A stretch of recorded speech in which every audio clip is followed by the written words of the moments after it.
Salut à tous, bienvenue. Des livres pour l'été et pas n'importe lesquels. Des livres pour la jeunesse, pour les petits, pour les grands. Et puis, parce que c'est demain, en tout cas aujourd'hui, la fête nationale suisse et bien de la littérature suisse. Une fois n'est pas coutume, c'est le Sefer du libraire. C'est parti.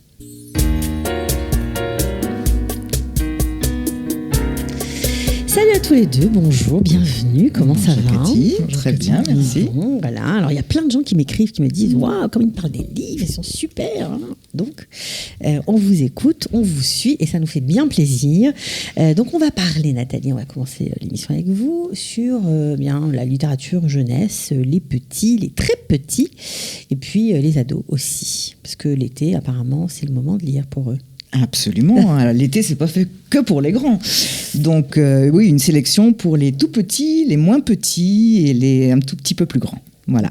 Alors, on commencera par les tout petits. Avec un livre que j'ai bien aimé pour faire découvrir la musique aux 2-5 ans. Voilà. Alors, c'est une collection, en fait. C'est une collection Mes premiers livres sonores qui est publiée aux éditions Grunt. Nous, on aime bien la musique classique. Alors, c'est vrai qu'aujourd'hui, j'ai choisi mon petit Beethoven. Okay. Mais il y a aussi mon petit Mozart, mon petit... il y a du jazz, il y a du rock, il y en a pour tous les goûts. Alors, déjà, on va parler du principe. Donc, ça fonctionne par puce sonore. Donc, l'enfant découvre les images et il doit chercher la puce sonore à l'intérieur du livre. Donc, c'est pas les livres où on ouvre et ça sonne. Non, il faut quand même chercher. Il faut quand même chercher la petite puce sonore qui, en règle générale, est liée soit au personnage d'un musicien, soit à un instrument de musique. Donc, le petit, il peut observer les détails du livre et en même temps, tout en étant autonome, ce qui est quand même bien pour des tout petits, et en même temps chercher où il va écouter de la musique. Ça plaît, ça joue, ça leur fait plaisir. Voilà, et puis on retrouve des grands classiques, par exemple dans celui-ci, l'hymne à la joie, la célèbre lettre à Élise, etc. Mais comme, oui, effectivement, musique classique, mais pas que, puisque dans cette collection, il y a mes premiers airs de jazz, mes premiers airs de reggae, mes premiers airs de rock. Et c'est vraiment une collection géniale pour faire découvrir les univers musicaux et les univers différents. Ouais, ça, c'est chouette. Alors ça, c'est pour les petits. Pour les plus grands, et je dirais même plus pour les plus grandes, 9-12 ans, voilà. C'est pas parce que la couverture est violette, mais ça part d'une jeune fille qui s'appelle, je ne sais même pas comment elle s'appelle d'ailleurs. Elle s'appelle Aurélie Laflamme. Voilà, Aurélie Laflamme, ouais. Je pensais que c'était... outre le titre du livre, mais c'est aussi son nom, donc une ado. Alors, surprise, c'est québécois. Voilà. Voilà, et ça marche bien en France. Francophonie, ça marche super bien en France. Moi, je vais montrer le premier tome aujourd'hui, mais on en est déjà à 9 tomes. Donc voilà, extraterrestre ou presque. Aurélie, elle a 14 ans, des neurones d'écureuil. Elle est en plein craquage. Elle se demande un petit peu ce qu'elle fait là. Ouais. Son papa est décédé, donc elle se demande si ce ne sont pas les extraterrestres qui l'ont déposé sur cette terre. La maman semble avoir des velléités. La maman drague. J'aurais pas dit ça comme ça. La maman semble avoir des velléités de se rapprocher du directeur de son école. Ses copines tombent amoureuses, elles ont des coups de foudre. Et elle, au milieu de tout ça, elle voudrait juste trouver sa place dans l'univers. Et donc, sous la forme d'un journal, on retrouve bien sûr les préoccupations d'une gamine de 14 ans qui est débordée par tout ce qui se passe autour d'elle et qui aimerait bien vraiment trouver sa place. Mais ça peut être aussi pour les parents qui cherchent à savoir ce qu'il y a dans la tête de leurs enfants. Oh oui, c'est pas interdit de lecture aux parents. Ça peut être pas mal aussi. Ok, alors ça c'est le gros succès de librairie à 9 tomes je crois, ma chère Nathalie, donc c'est beaucoup. Ok, donc ça c'est pour les filles de 9-12 ans et pour les grands 13-15 ans, les garçons. Allez, qu'est-ce que vous proposez aujourd'hui? Pour une fois, moi je vais parler de science-fiction. Une fois n'est pas coutume. Vous avez été contaminé par Julien, très bien. C'est de la science-fiction française, Bon, parce que quand même, Ok. Donc c'est une Power Club, c'est une série de Alain Gagnol aux éditions Syros. Ouais. C'est du lourd, plein de prix, prix ado du journal de Mickey, etc. entre autres. Donc le tome 1 s'intitule L'apprentissage, le tome 2 Onde de choc et le tome 3 Un rêve indestructible. Alors du haut de ses 19 ans, Anna est une super héroïne. Elle a déjà sauvé le monde dans les premiers tomes, elle va continuer à le sauver là en particulier face à un sénateur très dangereux. A priori, il y a laquelle qui voit le danger, qui veut créer une armée, qui a promis de créer une armée surhumaine si jamais il était élu président des États-Unis. Donc malgré sa fragilité, bien sûr, Anna est aussi la seule capable de l'arrêter. Alors pourquoi une super-héroïne ? D'abord parce que, je livre un petit secret, Anna c'est le prénom de la fille de Alain Gagnol. Donc il lui avait promis qu'un jour elle serait un de ses personnages de roman. Ouais. Alors Alain Gagnol, il est auteur de romans noirs, scénariste, réalisateur de films d'animation long métrage. Il a toujours adoré raconter des histoires, créer des personnages. Mais il est surtout fan de comics. Alors, il est Power Club vient de son enfance quand il a découvert les comics, effectivement. Oui, et évidemment. Il a choisi les super-héros parce que ça donne la possibilité de sortir de la réalité, d'imaginer des situations étonnantes, amusantes. C'est un genre très ludique, ça permet de mélanger de la fantaisie et c'est beaucoup plus débridé que le monde réel et c'est vraiment très, très, très sympa. Non, mais Julien vous a complètement convaincu, c'est génial. Jusqu'à ce que je découvre cette série. Alors, on va voir s'il va vous convaincre pour la suite. On va parler de littérature suisse avec vous, Julien, aujourd'hui, parce que c'est la fête nationale. Oui, c'est la bonne occasion d'en parler. Alors, ça paraît un peu fou, mais il y a beaucoup de gens très différents. Il y a beaucoup d'auteurs primés, etc. Mais on ne connaît pas très bien, je dois bien vous l'avouer, la littérature suisse. On compte sur vous, Julien. Alors, par quoi on commence ? Alors, c'est vrai qu'en dehors de la Suisse, on connaît assez peu cette littérature. D'abord, il faut savoir qu'il y a un grand débat, en fait, pour savoir s'il existe une littérature suisse. Parce qu'en Suisse, vous savez qu'on parle 4 langues. C'est quand même beaucoup pour un petit pays. Et si on parle de littérature et de différences linguistiques, c'est un problème. Ça veut dire qu'il y a une littérature suisse. On peut se demander, est-ce qu'on va, au-delà de ces différences, réussir à trouver quelque chose en commun dans cette littérature ? Alors, et il faut savoir que pour des raisons historiques et comme... l'allemand est quand même la langue majoritaire en Suisse. La littérature suisse a d'abord été une littérature germanophone. Il y a eu tout le courant, ce qu'on appelait la Heimatliteratur, littérature de la patrie. On va parler de la nature, des traditions populaires, de la montagne. Donc si je vous dis tout ça, voilà, les Edelweiss, Heidi. Heidi qui est peut-être le roman suisse le plus célèbre, publié en 1880 par Johann Spyri. On ne peut pas ne pas en parler, ouais. Mais au-delà de ça, il y a une littérature francophone, une littérature italophone. Alors, il y a une littérature suisse ou pas, d'après vous ? Je pense que le débat aujourd'hui est clos. Il y a effectivement une littérature suisse. On trouve des points communs malgré les différences. Et notamment pour la littérature francophone, il y a quelques noms qui ressortent principalement. Charles Ferdinand Ramu, qui a été le chantre d'une littérature même cantonale, vaudoise. Lui a parlé de la montagne, mais alors c'est plus bucolique, c'est la grande peur dans la montagne, okay. C'est le côté comme ça majestueux, presque oppressant de la montagne. Blaise Sandrard, qui s'est placé sous le signe de l'aventure, du nomadisme, il a été correspondant de guerre, et il a raconté ensuite tout ce qu'il a vu dans son œuvre. Nicolas Bouvier, qui est également lui aussi assez connu en dehors de Suisse, L'usage du monde notamment, qui a témoigné aussi de tout ce qu'il a vu au cours de sa vie. Jacques Chessé, qui est l'auteur suisse peut-être le plus connu, en tout cas francophone, prix Goncourt en 1974 pour son roman L'Ogre et prix Goncourt de la poésie en 2004. Mm-hmm.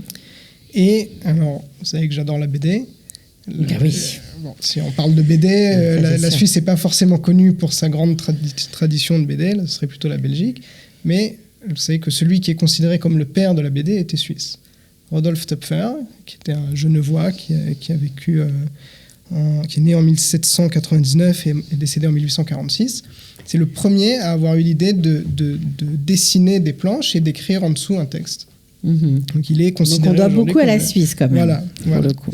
Et il y aurait, aussi certains écrivains qui ne sont pas suisses mais qui ont vécu en Suisse, soit de leur plein gré, soit par suite d'un exil, et dont l'œuvre, dont on sent l'influence de la Suisse dans l'œuvre. Je pense à Rousseau, Albert Cohen, qui a écrit des pages magnifiques sur Genève et sur la haute société genevoise protestante dans Belle du Seigneur.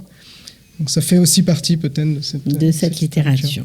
Alors, vous avez choisi pour commencer, parce que bon, ça c'est un petit panorama, mais parler plus profondément et plus précisément des auteurs. Vous avez parlé de Jacques Chessec,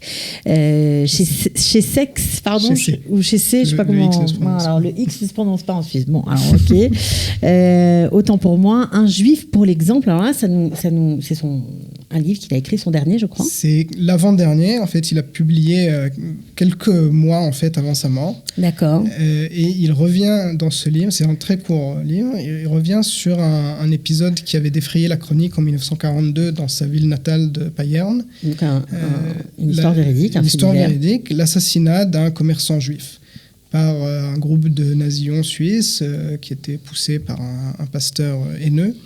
Et en fait, il revient dans ce livre sur l'atmosphère antisémite qui a existé à cette époque. C'est assez rare d'entendre parler de ça en Suisse, qui est toujours montré comme le pays de la neutralité, comme voilà. Mais apparemment, ça a vraiment existé. Il y a eu vraiment vous pouvez lire un extrait, d'ailleurs. C'est une bonne idée. Il y a eu effectivement, il y a eu des groupes d'extrême droite assez virulents. Il y a eu aussi, enfin, on va pas faire maintenant l'histoire. Non, mais il n'y a pas eu que ça, mais c'est important d'en parler. Et on a un petit extrait qui donne le ton.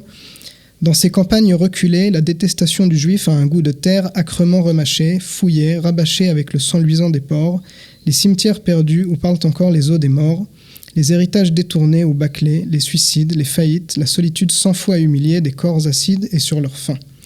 Le cœur et le sexe ont saigné dans la terre noire des ancêtres, lourds brouets, mêlant leurs humeurs opaques au sang des hordes de cochons et de bestiaux à cornes dans l'opacité du sol.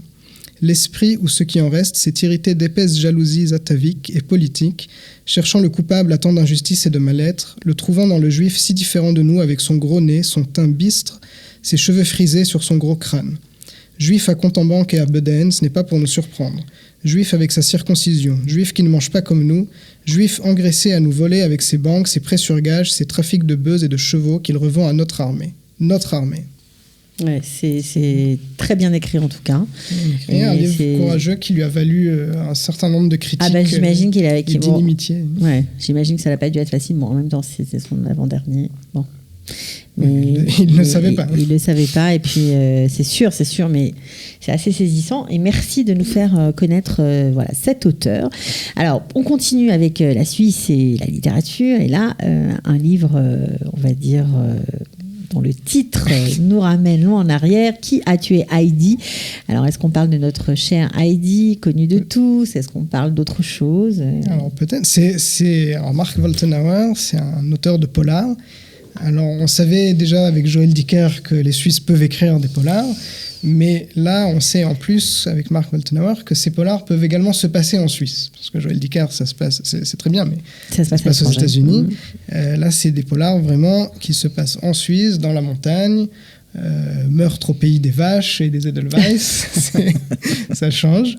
Et effectivement, qui a tué Heidi? Alors, bon, je ne vais pas dévoiler l'histoire, mais c'est peut-être... Il y a Heidi, le personnage de ce roman, mais c'est aussi peut-être une manière de jouer, de mettre à mal les mythes fondateurs de ce pays, de cette littérature. Si vous avez envie de vous plonger dans un roman voilà, comme ça, noir, on va dire ça comme ça, suisse, voilà, vous avez un titre qui a tué Heidi. On continue avec un autre livre, alors là plutôt de la science-fiction, parce que c'est quand même votre dada, mon cher, bien que Nathalie vous suit de près, mais bon, Futur insolite, un livre de science-fiction suisse, où là, on va dire que c'est un roman d'anticipation, en gros. Alors, c'est pas un roman, c'est un recueil de nouvelles.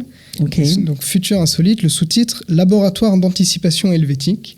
En fait, c'est un certain nombre d'auteurs qui essayent d'imaginer ce que sera la Suisse d'ici 100, 500, 1000 ans. Est-ce que ça peut intéresser quelqu'un d'autre, quelqu'un qui n'est pas suisse, qui ne connaît pas la Suisse? Ça peut intéresser, ça peut. Il y a peut-être des références qu'on aura du mal à comprendre, mais non, je pense que c'est pas mal. C'est intéressant. Ok, donc ça, si ça vous branche, allez-y. Et puis, on va finir avec un très joli livre qui s'appelle « Quand j'avais 17 ans ». C'est le roman des romans. Voilà, c'est un fameux prix dont vous nous aviez parlé, Julien. Un prix décerné par des lycéens. Voilà, en fait. exactement. Et c'est un très joli livre que vous nous avez amené là. Alors, c'est un livre, c'est une édition spéciale qui a été publiée pour les 10 ans de ce prix littéraire. Et la fondation qui décerne ce prix a demandé à tous les lauréats de ces 10 dernières années et à un certain nombre de candidats au prix de réfléchir, d'écrire un texte sur le thème quand j'avais 17 ans. Qui est, en fait, 17 ans, c'est l'âge moyen des membres du jury du prix. Donc de se mettre à leur place et de voir quels étaient leurs sujets de préoccupation. Voilà. Ok, alors il est très beau et il est très chouette. En fait, j'ai beaucoup aimé comment il était fait et surtout les citations extraites. Voilà, donc chaque auteur, chaque lauréat, on va dire, a écrit quelque chose, des souvenirs de ce qu'il avait à 17 ans. Certains se souviennent, d'autres moins. Vous avez une petite. J'ai une citation. Alors on sait, Rimbaud nous avait dit, on n'est pas sérieux quand on a 17 ans.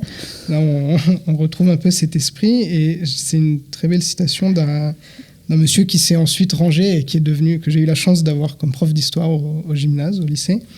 Et il nous dit, lui, quand il avait 17 ans, c'est Roland Buty, « Je savoure du lait de coco mélangé avec du rhum ambré et du jus d'orange en admirant ces lucioles marines. » Pas mal. Bon, voilà, alors chacun a une citation différente. Il y en a qui se rappellent, il y en a qui ne se rappellent pas. C'est très touchant, je trouve, et j'ai bien aimé. Voilà, je crois qu'on a fini pour aujourd'hui. On n'a pas de quiz aujourd'hui, Nathalie. La semaine prochaine, peut-être. Absolument. Ok, bon, en tout cas, merci beaucoup. Et vous n'avez qu'à venir acheter des livres, lire et profiter de tous ces enseignements, voilà, de tout ce qu'il nous raconte. C'est passionnant. À bientôt. Ciao. Merci, à bientôt.